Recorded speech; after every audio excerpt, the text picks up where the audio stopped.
first discussion or presentation from School on Air. That will be done by Muyiwa. Muyiwa, are you there? Yes, I am.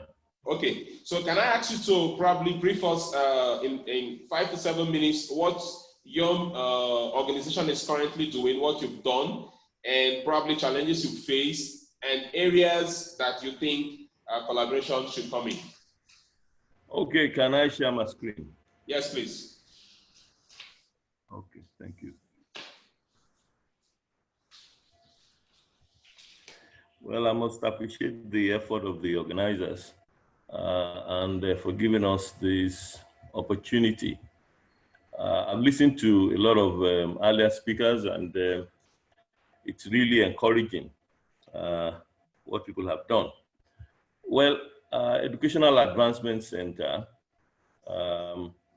we started off really as a further education center where we were preparing students for Cambridge levels, the SAT for US, and sometimes some of them failed their secondary school. They want to have a second go. When we started seeing the problems of quality from the secondary school, that led us into mobile learning. I don't want to bore you with the stories. We found that a lot of students from secondary schools are ill-equipped. They are not properly grounded. And what we found was it's because of inadequate learning or teaching. So we did the mobile learning with text and assessments, but we found that the kids were not excited. So we started broadcasting. We broadcasted by satellite, over satellite Intelsat 20, School on Air. We did that for 2.5 years. We had to stop because of the dollar value, which went out of the roof. Now, when the pandemic came about, we already had materials. We have some 2,500 video lessons already done, which we deployed to this support of Oyo State. We were on the Broadcasting Corporation of Oyo State, of TV, and later on they requested for radio. So we adapted the materials again for radio. We were on about 7 different radio stations, initially covering Oyo State, about 1.5 million children. And then we also got involved with Federal Radio of Nigeria, the one in Ibadan zone, which covers Southwest. And through them, we were able to reach Ogun State, Osun State, Ekiti State, and Ondo State. So we're talking of possibly over 6 million children. An interesting one is the Amuludun radio station in Ibadan, where we deployed our Yoruba interpreted lessons. I was excited to hear what you said has been doing on interpretation. We have materials we've done in Yoruba and Hausa from primary 1 to primary 6 with interpretation. We don't do it 100% interpretation. It's a transitional one. We reduce the interpretation. Now, we also went into the one that's on the mobile phone again. We call it the lesson teacher. I've had people complain about data and so on. So we deployed this for offline distribution. It stays on the device, and the only time you need internet is if you want to connect, maybe to update your questions. It's interactive. So you watch a video, there are questions to go with the video. We also find, people have not mentioned this, apart from data, another problem with using mobile devices is space. Video is big. So you spend money on data, you also have problem accommodating it on the device. So with our memory cards, you reduce data consumption, or even you can eradicate it totally, and then you can increase the space on your device. Now, the latest thing we've done is we have a teacher, a school solution that allows the school to control the video, because schools approached us, a number of providers, look, the parents are complaining, we need this, but we don't want to give them all the material. So we have adapted it. The schools can control it. And this is a typical platform for a school where the school can decide the videos they want the kids to watch, the questions. The school can also put their own questions apart from the ones that we do. You know, it's very flexible. So the school can assign a video or videos to the students. They can load questions.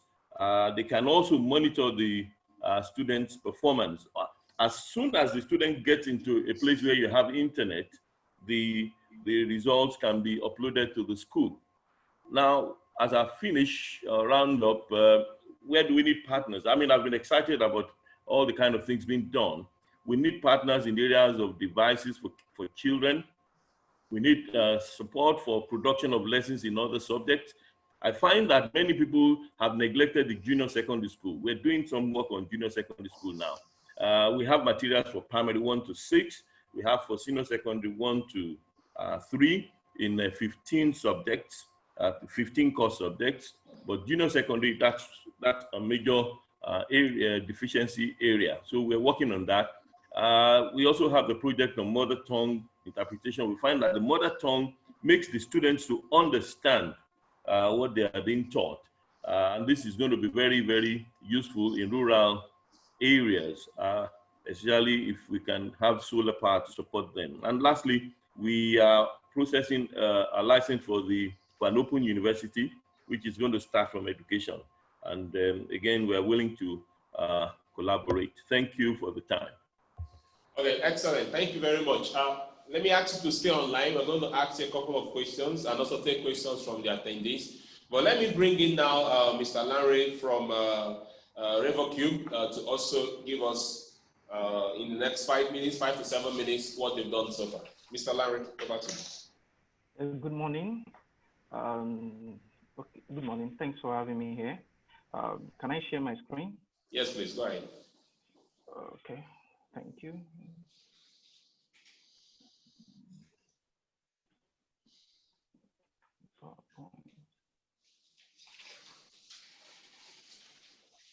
Okay, can you see my screen?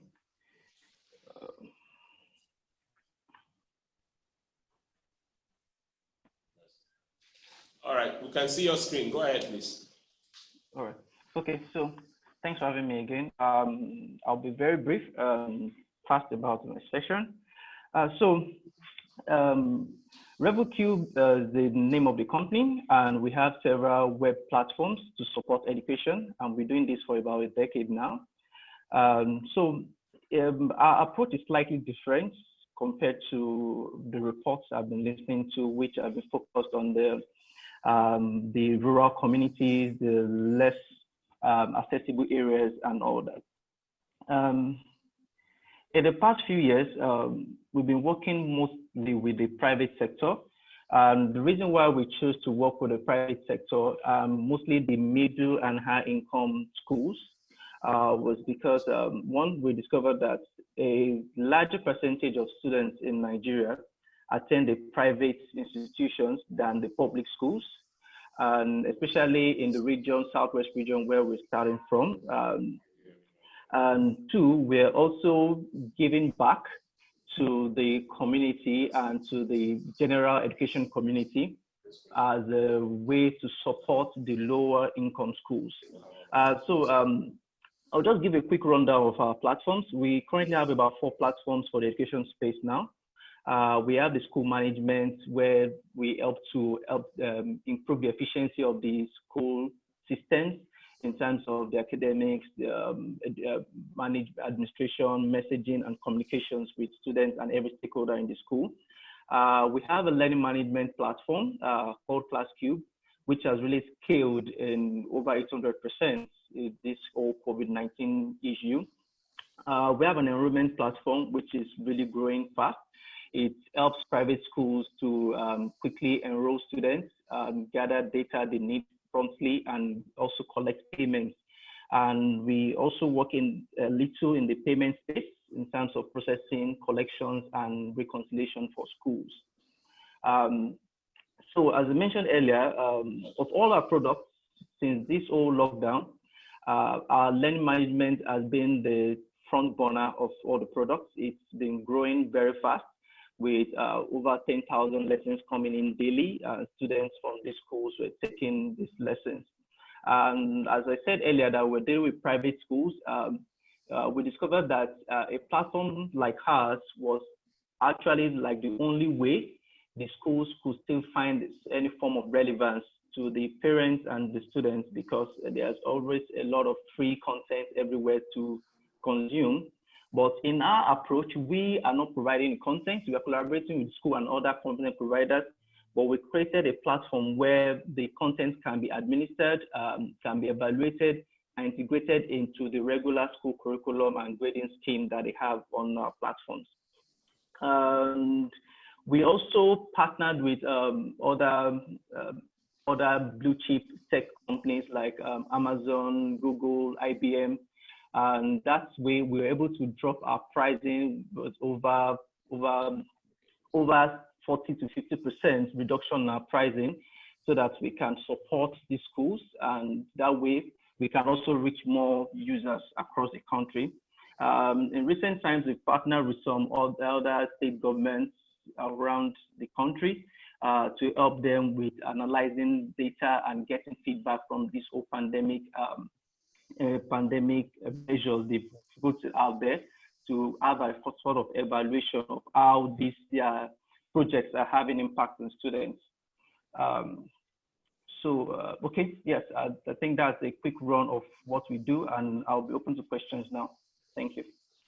All right, so thank you very much for the brief presentation. So the first question we're going to take from the question that was asked by our attendee. So let me bring that up. Okay. I'm sure you can as well see the question. I think this question goes to Mr. Muyiwa. So the Lesson Teacher app is a commercialized software that is requested for, I think that should be 200 for each lecture. Is it 20 naira for each lecture? Can it be completely free? And if not, why? Mr. Muyiwa, can you react to that question? Yeah, thank you very much. Yes, it cannot be completely free unless when we do sponsorship. For your state students, we give the government support up to 10,000 naira available for every student in the wallet. We are commercial, we are private, and we can only sustain what we're doing if we have income coming. So if there's a sponsor, we are quite willing to make the materials. But you'll admit that 20 naira for a lesson is next to nothing. It's next to nothing. Plus the fact that when people, when something doesn't cost a number of people anything, they don't value it. If you spend your money or some element of your money, it makes you appreciate what you're getting. So there could be sponsorship, there could be part sponsorship, and then sometimes we also support. Okay. So basically, if I understand clearly, if you get some form of sponsorship, then probably this could be made much free, right? Oh yes, yes. Okay, absolutely. Mr. Larry, you talked about that your platform is currently being adopted. If I look at your presentation, you said about, is it 200,000 people? Yes, users. Yes, and it's growing every day. The users include the teachers and the students and school administrators. Okay, so do you have data for those the schools that are ported into? Are they from rural, from urban? And is this data also made available? As said earlier, most of them are urban. They are top-tier schools, mid and top-tier schools. But in recent times, because of the revenue we're able to accrue from the top-tier schools, we have to support a few other smaller basic schools. And in our own market focus, we focus on schools that have infrastructure to support the system so that there can be proper efficiency in the use of the system. So we support schools that already have students that have tablets and computers. That way, we can really measure the effectiveness of the platform. And that's what we do now. Okay, from your explanation, so that seems to me that has to do with more of like a private schools, not really public schools. Yes, right? private, yes, we focus more on private sector, but we work with governments to provide platforms for analyzing the feedbacks from their other measures to train students. So we, for example, we work with Lagos State Government quality assurance, education quality assurance, provided a platform for them for the reopening of schools. So they have an idea of how many students going back to school for the senior school. They can analyze data, their performance and every other thing to measure the feedback from all the other programs they've been running. Okay, so one question I would like to ask, that question I'll throw to both you and to Mr. Muyiwa. Some of these data you are gathering, are you making it available for the Ministry of Education probably to use for planning and subsequently see how they can come up with a better policy in terms of multimedia education? Is your data being made available to the Ministry of Education? Okay, from our end, because we deal with private sectors and we have some strong SLAs signed with them, we can't just open the data like that, but we'll be looking at ways where these schools can collaborate, meet with government and discuss on how we can have an open data system where we can have APIs to connect to the data and read, even if the data is scrambled to be anonymous, but they can still read some meaning to it in terms of grading structure, grading systems and averages and all that. Okay, perfect. Mr. Muyiwa, can you react to that? Do you intend to open this data to the Ministry of Education for planning? No, we're not involved in data, but we're involved in assessment, and we do interact regularly. For example, Oyo State is testing 67,000 teaching applicants. I dashed in and out of the CBT center where we are the ones supervising.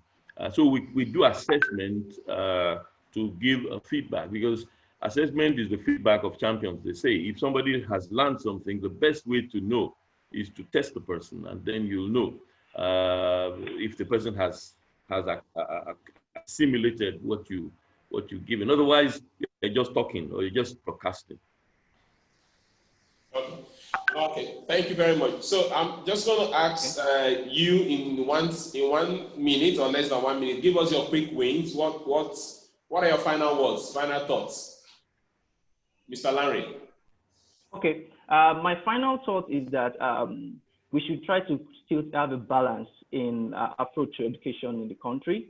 At some point in my own little research, we noticed that there was a high focus on the top tier, the middle income earners and all that. Then later on, we noticed that we will have a lot of out of school children.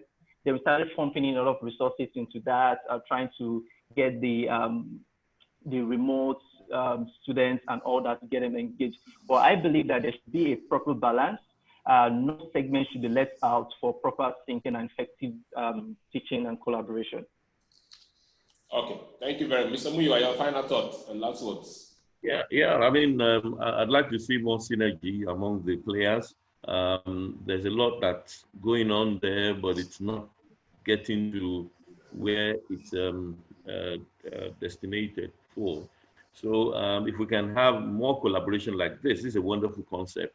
Let people showcase what they have and rub minds together and align. You know, I don't have to do what you're doing already. You don't have to do what I've done already.